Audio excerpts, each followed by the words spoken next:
फ्रांसीसी कार निर्माता company Reno ने पिछले साल यानी 2019 के अगस्त माह में ट्राइबर को लॉन्च किया था। ट्राइबर की लॉन्चिंग के साथ ही इसके सेगमेंट में यानी कि 7 सीटर एमपीवी सेगमेंट जो सब 4 मीटर सेगमेंट है उसमें तहलका मच गया था। पिछले साल की जो सबसे ज़्यादा सर्च की जाने वाली कारें थी उन चंद कारों में ट्राइबर का भी नाम था। तो हम ये मान सकते हैं कि ट्राइबर काफ़ी ज़्यादा नाम कमा रही है भारतीय कार बाजार में।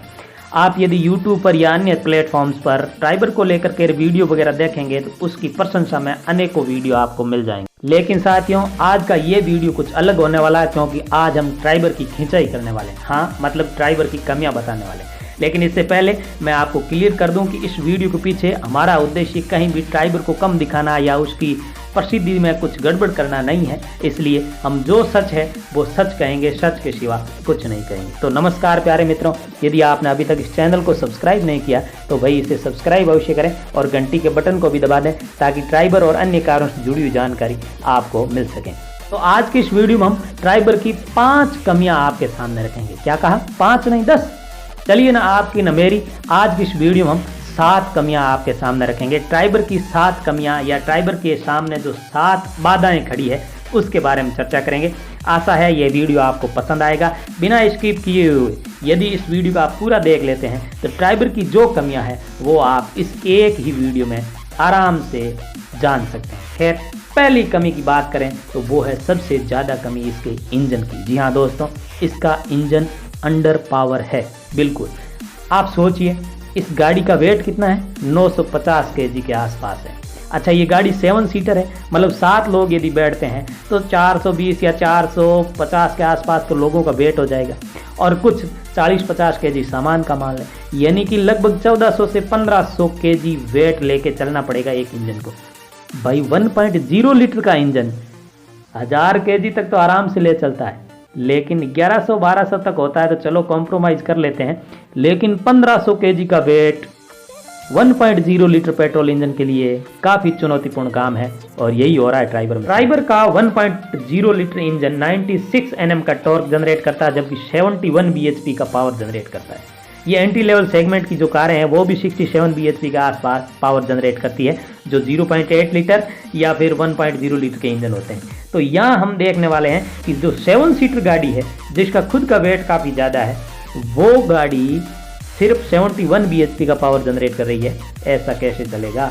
यदि 1500 kg का वजन स्मूथली लेके चलना है तो पावर भी हमें 80 से ऊपर ही होना चाहिए। 85 to 90 bhp का पावर जनरेट होना चाहिए और 125 Nm का टॉर्क भी जनरेट होना चाहिए, जबकि 96 Nm का टॉर्क जनरेट हो रहा है। आपको राज की बात बता दें कि यूरोप में रेनो एक इंजन यूज़ करता है, वो 1.0 लीटर का है, लेकिन वो टर्बो चार्ज है। उसका पावर कितना है? 100 bhp का पावर और साथ ही साथ 150 Nm का टॉर्क या इवन 160 Nm का टॉर्क वो जनरेट करता है। वो इंजन यहाँ यूज़ क्यों नहीं हुआ?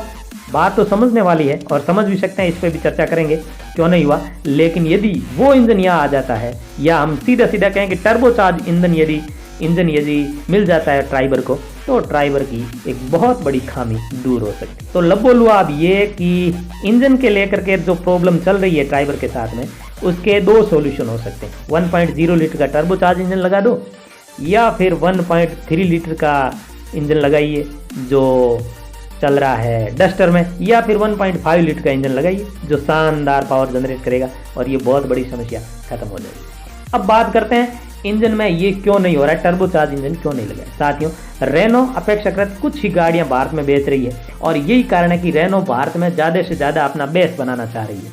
यही कारण है कि यदि शुरू में ही टर्बो चार्ज इंजन उसके साथ लगा दिया जाता तो कार की प्राइस काफ़ी ज़्यादा हो जाती और जो ग्राहक ट्राइबर से जुड़े हैं वो ज़्यादातर इसकी रीजनेबल प्राइस की वजह से जुड़े हैं। ये एक जो बहुत बड़ा फैक्टर है, प्लस पॉइंट है रेनो के लिए, वो शायद उनसे दूर हो जाता। इसलिए कंपनी ने जानबूझ के टर्बो चार्ज इंजन को अभी दूर रखा है ताकि जो लोग कम प्राइस में रेनो की ट्राइबर खरीदना चाहते हैं वो खरीद लें, और जब वो खरीद लेते हैं तो उसके बाद जो लोगों को कुछ पावरफुल गाड़ी चाहिए, थोड़े और ज़्यादा पैसे लगा सकते हैं, तो उनके लिए टर्बो चार्ज इंजन अगले वर्ष तक आने की संभावना है। तो इसके साथ ही इंजन की एक और जो कमी है, ये साधारण इंजन है साथियों, फिल्टर्ड इंजन नहीं है, बहुत ज़्यादा आवाज़ करता है, कैबिन तक आवाज़ आती है। यदि आप यूज़ करते हैं गाड़ी तो आपको पता चल जाएगी। तो आप देखिए, मैंने एक कमी बताई है लेकिन पूरी विस्तार से बताई है। अब चलिए अब चलते हैं नंबर 2 पे। नंबर 2 है RXE, जो इसका बेस्ट वेरिएंट है उसका AMT वर्जन नहीं होना। ट्राइबर ने कुछ समय तक मैनुअल वर्जन पेश किए, लेकिन फिर AMT वर्जन लाते ही एक बार फिर से इसकी बिक्री काफ़ी बढ़ी है। लेकिन रेनो ने जानबूझ के ट्राइबर के RXE वेरिएंट का ऑटोमेटिक वर्जन लॉन्च ही नहीं किया या इसे पेश ही नहीं किया। क्यों नहीं किया? क्योंकि लोग इसे खूब ले लेते। ट्राइबर की RXE वेरिएंट है वो केवल और केवल प्राइस को लेकर के रहे, लोगों को दिखाने के लिए कि देखो रेनो की ट्राइबर जो कि एक 7 सीटर सब 4 मीटर MPV है, फिर भी इसकी प्राइस 5 लाख से भी कम है। तो ये एक फैक्टर विज्ञापन वगैरह देने के लिए और लोगों में चर्चा के लिए ये बहुत बड़ा फैक्टर कार्य करता है, इसलिए RXE को रखा है। यदि आप शोरूम में RXE को खरीदने जाएंगे तो शोरूम वाले भी काफ़ी टोल मटोल करेंगे और आपको RXL के बारे में बड़ा चढ़ा करके बताएंगे। यही कारण है कि RXL टॉप सेलिंग मॉडल बना हुआ है, तो ये भी एक कमी हम मान सकते हैं। नंबर 3 पे चले तो इसमें जो फीचर्स हालांकि काफ़ी है, शानदार फीचर्स ट्राइबर में मिल रहे हैं, लेकिन 2 फीचर्स इसमें कमी है जिनकी होना चाहिए, जो इस सेगमेंट में आमतौर पर मिल जाता है या मिल जाना चाहिए। पहला है ऑटो क्लाइमेट कंट्रोल सिस्टम का न होना। यदि हम ट्राइबर ले रहे हैं और उसमें ऑटो क्लाइमेट कंट्रोल नहीं है तो हमें AC को लेकर के बहुत ज़्यादा समस्या आ सकती है।